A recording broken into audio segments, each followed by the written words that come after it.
poisson d'avril. Le poisson d'avril est un rituel se déroulant le premier jour du 4e mois de l'année. Il consiste alors à... Oh, mais c'est le mois d'avril. Oui, Benny. Je disais que le poisson d'avril consiste alors à faire des plaisanteries et des canulars à son entourage.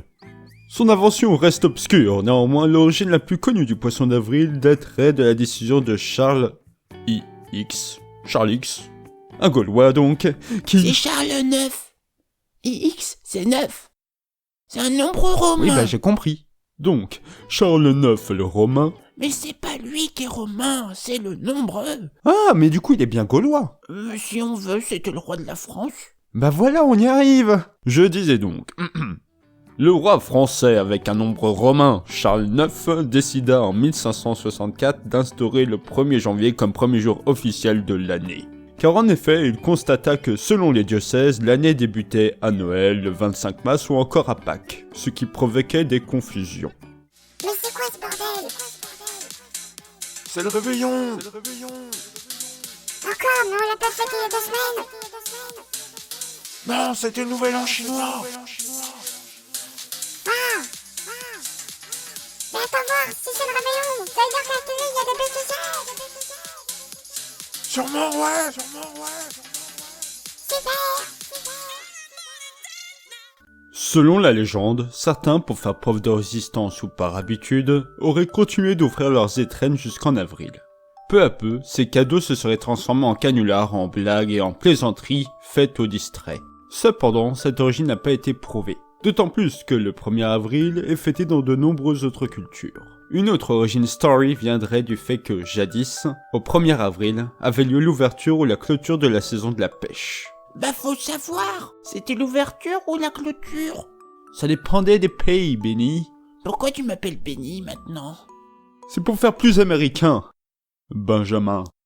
La pêche étant alors devenue soit trop facile grâce à l'abondance de poissons le jour d'ouverture, soit à cause de sa suspension infructueuse, il était courant de se moquer des pêcheurs en leur offrant un hareng. Puis peu à peu, il leur était accroché dans le dos. Les victimes ne s'en apercevant pas tout de suite, le poisson commençait à pourrir.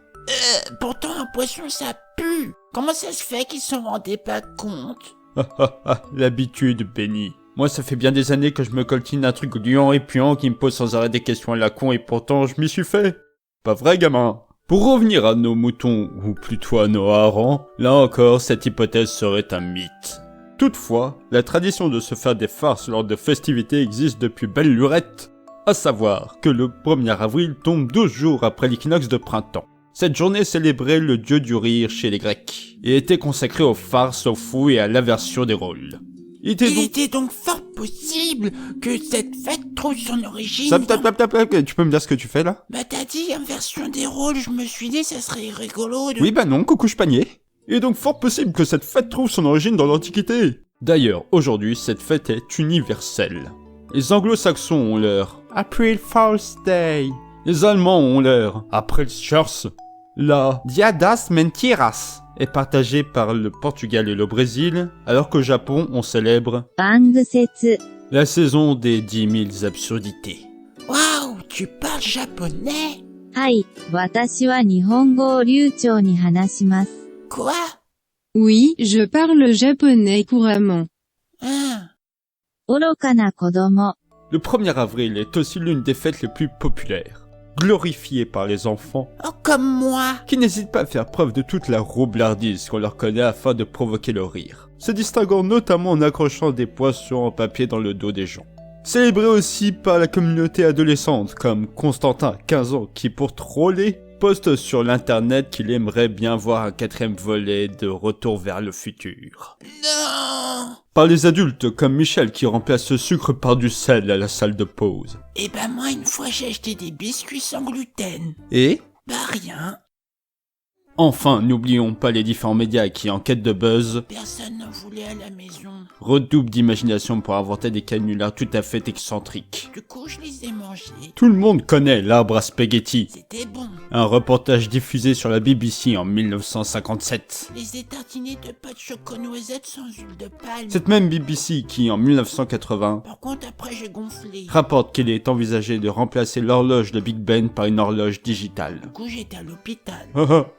C'est amusant. Les infirmières, elles ont dû me mettre un tuyau dans la gorge. D'ailleurs, pas besoin de quitter l'Hexagone. Moi, j'arrivais plus à respirer. En 1962, le présentateur du journal télévisé annonce que la tour Eiffel allait être déplacée d'une 50aine de mètres. Le docteur, il a dit que j'ai fait une allergie. Et comme si cela ne suffisait pas, 24 ans plus tard, le Parisien annonce qu'un accord a été trouvé pour démanteler la tour Eiffel et l'installer dans le futur parc Euro Disney, alors en construction. J'ai failli mourir. Hein? Faut plus que je mange de noisettes. Qu'est-ce que tu racontes encore? Tiens, d'ailleurs, tu tombes bien, toi. Maman, elle veut pas que je me salisse.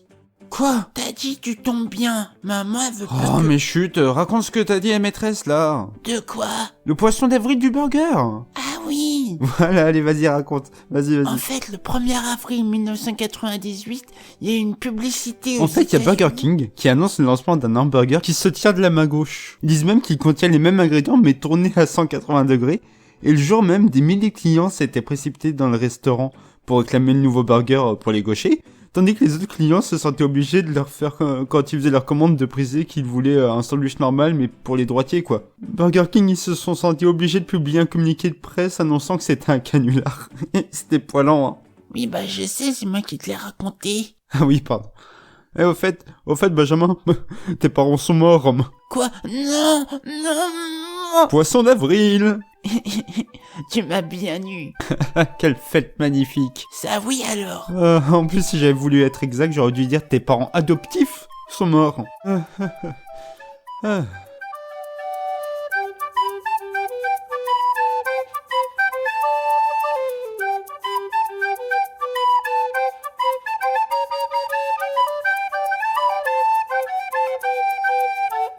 あなたの両親は死んでいます。Nani? Tes parents adoptifs sont morts.